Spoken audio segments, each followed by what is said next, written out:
Good morning class. Let's start our chapter विराम चिन्ह।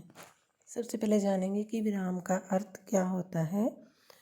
विराम का अर्थ होता है रुकना या ठहरना या फिर आराम करना। जब हम बोलते हैं पढ़ते हैं तो हमें वाक्य के बीच में या अंत में कहीं ना कहीं रुकना पड़ता है। इससे वाक्य के अर्थ स्पष्ट होता है। तो जब हम वाक्य को लिखने के समय, लिखते समय, बोलते समय या पढ़ते समय कहीं ठहरते हैं, थोड़ा आराम करते हैं, तब क्या आते हैं, विराम चिन्ह लगाते हैं हम लोग। विराम का अर्थ हुआ रुकना या ठहरना। तो विराम चिन्ह की परिभाषा भी क्या हुई, भावों को उचित रूप से प्रकट करने के लिए जिन चिन्हों का प्रयोग किया जाता है उन्हें हम विराम चिन्ह कहते हैं। या इसे यूँ भी कह सकते हैं कि लिखते समय वाक्य में प्रयुक्त किए गए चिन्हों को हम विराम चिन्ह कहते हैं। हिंदी में जो विराम चिन्ह प्रयुक्त होते हैं वो निम्न प्रकार से हैं। सबसे पहले आता है पूर्ण विराम।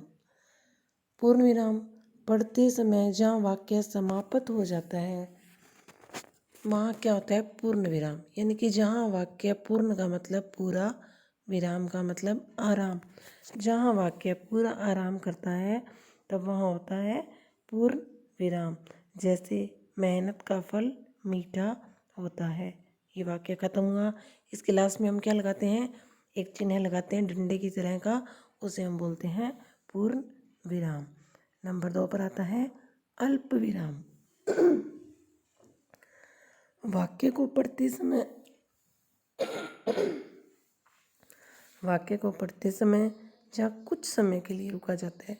जब हम वाक्य को बोलते हैं या लिखते हैं या पढ़ते हैं तो हम कुछ समय के लिए लिखते हैं, रुकते हैं।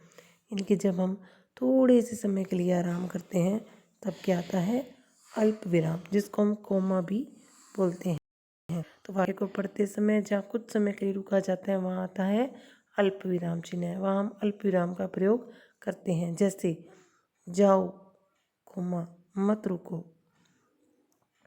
नंबर 3 पर आता है अर्धविराम। अर्धविराम क्या होता है, जहाँ पूर्ण विराम से भी कम लेकिन अल्प विराम से अधिक रुकना पड़े वहाँ होता है अर्धविराम चिन्ह। जैसे वह मिन्नतें करता रहा, इसका निशान होता है थोड़ा छोटी सी बिंदी और नीचे कोमा का साइन। वह मिन्नतें करता रहा, वे उसे नज़रअंदाज करते रहे। नंबर 4 पर आएगा प्रश्नवाचक चिन्ह। जैसा कि नाम से स्पष्ट है, प्रश्नवाचक जब हम किसी भी वाक्य में कोई प्रश्न पूछते हैं और वाक्य के अंत में वहाँ लगाते हैं हम प्रश्नवाचक चिन्ह। प्रश्नवाचक चिन्ह का हम सबको पता है। जैसे हम प्रश्न पूछते हैं कि वह किस कक्षा में पढ़ता है, तुम्हारा नाम क्या है। इस तरह से जब भी हम कोई प्रश्न करेंगे वहाँ क्या आएगा, प्रश्नवाचक चिन्ह। आगे है विस्मयादि बोधक चिन्ह। विस्मय का मतलब हैरानी, है ना। जब हम किसी बात को लेकर विस्मय, हैरानी, घृणा, नफरत, शोक, दुख, हर्ष, खुशी, भय, डर, ये सब चीज़ें प्रकट करते हैं तब हम क्या लगाते हैं, विस्मयादि बोधक चिन्ह। विस्मयादि बोधक चिन्ह का साइन क्या होता है, एक डंडा लगाकर उसके नीचे छोटा सा बिंदु, तो वो क्या आता है, विस्मयादि बोधक चिन्ह। जैसे धिक्कार है, हम यहाँ प्रकट कर रहे हैं नफरत, धिक्कार है, नीचे लगाया हमने एक डंडा और एक बिंदु, फिर हमने लिखा तुमने मुझे धोखा दिया। या फिर हे भगवान, हे भगवान लिखा, उसके बाद लगाया हमने डंडा और बिंदु, हमारी रक्षा करो। हे राम, इस तरह से हम बोलते हैं तब भी हम क्या लगाएंगे, एक डंडा और एक बिंदु का साइन, यानी कि विस्मयादि बोधक चिन्ह। आगे आता है योजक चिन्ह। इस चिन्ह का प्रयोग दो युग्म शब्द, यानी कि जब दो शब्द जो होते हैं उनको जोड़ने के लिए किया जाता है। यानी कि जब विलोम शब्द जैसे शब्द आते हैं, जैसे दिन रात, माता पिता, आगे पीछे, धीरे धीरे, आगे पीछे, धीरे धीरे आदि, इस तरह के जब शब्द प्रयोग किए जाते हैं तब हम क्या लगाते हैं, योजक चिन्ह का हम प्रयोग करते हैं। तो दो शब्दों को जोड़ने के लिए जिस चिन्ह का हम प्रयोग करते हैं उसे हम क्या कहते हैं, योजक चिन्ह है। जैसे सुख दुख संसार में आते रहते हैं, सुख और दुख के बीच में हम क्या लगाते हैं, छोटी सी लाइन लगाते हैं, वो क्या होती है, योजक चिन्ह का साइन या निशान होता है। नंबर 7 पर आता है लाघव चिन्ह। लाघव चिन्ह का अर्थ क्या हुआ, लाघव का मतलब छोटा। जैसे शब्दों को छोटे रूप में, संक्षिप्त रूप में लिखने के लिए हम इस चिन्ह का प्रयोग करते हैं। जैसे हम लिखते हैं डॉक्टर, डॉक्टर के लिए क्या लगा देते हैं, डॉ लगा के पीछे छोटा से गोल बिंदी लगाते हैं, तो क्या हो जाती है वो, उसे हम बोलते हैं लाघव चिन्ह। जैसे पंडित के लिए प के ऊपर बिंदी, फिर साइड पे एक बिंदी लगा देते हैं गोल गोल, तो क्या बन गया, लाघव चिन्ह। इस तरह से पंडित के लिए, चिरंजीव के लिए, चौधरी के लिए चो लगाया और साइड पे क्या लगा दिया, गोल गोल बिंदी, ये हो गया लाघव चिन्ह। या फिर इसके बाद आता है विवरण चिन्ह। विवरण का मतलब किसी बात का विवरण जब हमें देना होता है, किसी बात की डिटेल हमें देनी होती है, तब हम इस विवरण चिन्ह का प्रयोग करते हैं। इस चिन्ह का प्रयोग हम वाक्यांश के विषय में सूचना देने के लिए या किसी बात के लिए निर्देश देने के लिए हम इसका प्रयोग करते हैं।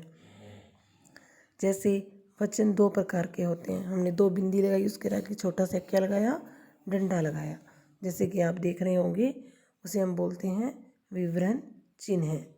नंबर आगे आता है 8 पे उदाहरण चिन्ह।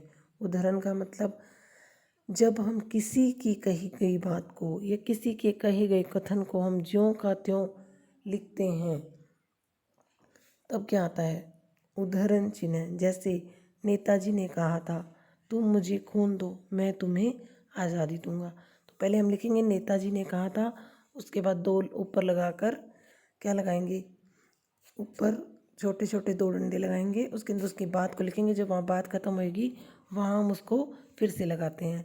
जैसे गांधी जी ने कहा था, सत्य ही ईश्वर है ना, इसी तरह से तो हम क्या करते हैं, ये लगाते हैं अवतरण चिन्ह भी इन्हें हम बोलते हैं। किसी की कहे गए कथन को, शब्दों को ज्यों का त्यों जब हम लिखते हैं, तब हम उदाहरण चिन्ह या अवतरण चिन्ह भी इन्हें हम बोलते हैं, उसका हम प्रयोग करते हैं। जैसे सुदामा बोले, भाई मुझे कृष्ण से मिलना है ना। नेहरू जी ने कहा था, आराम हराम है, नेहरू जी ने कहा था, इसके बाद आराम हराम है, इसको हम लिखेंगे 2 कोष्टक छोटे छोटे ऊपर छोटे छोटे वो लगाकर डंडे, उसके अंदर हम इन्हें लिखेंगे। इसके बाद आता है एक लास्ट में एक चिन्ह और आता है, मैं आपको बताऊंगी भी, कोष्टक चिन्ह। इसके अंदर हम ऐसी सामग्री, ऐसा सामान रखते हैं जो मुख्य वाक्य का अंग नहीं होती, परंतु इससे हमारी बात का क्या हो जाता है, अर्थ स्पष्ट हो जाता है। जैसे आर्यभट्ट ज्ञानार्जन के लिए कुसुमपुर यानी पाटलिपुत्र पहुंचे थे। अब कुसुमपुर से यहाँ क्या अर्थ हुआ, पाटलिपुत्र। पाटलिपुत्र को हमने कहाँ रखा, कोष्टक के अंदर रखा। ऐसे ही नेताजी ने की मृत्यु विमान दुर्घटना में हुई, ये लाइन लिखी, लेकिन उसके बीच में हमने क्या लिखा, नेताजी को स्पष्ट करने के लिए, नेताजी कौन थे, सुभाष चंद्र बोस। नेताजी सुभाष चंद्र बोस की मृत्यु विमान दुर्घटना में हुई। आज हमने जाना इस तरह से अपने विराम चिन्हों के बारे में।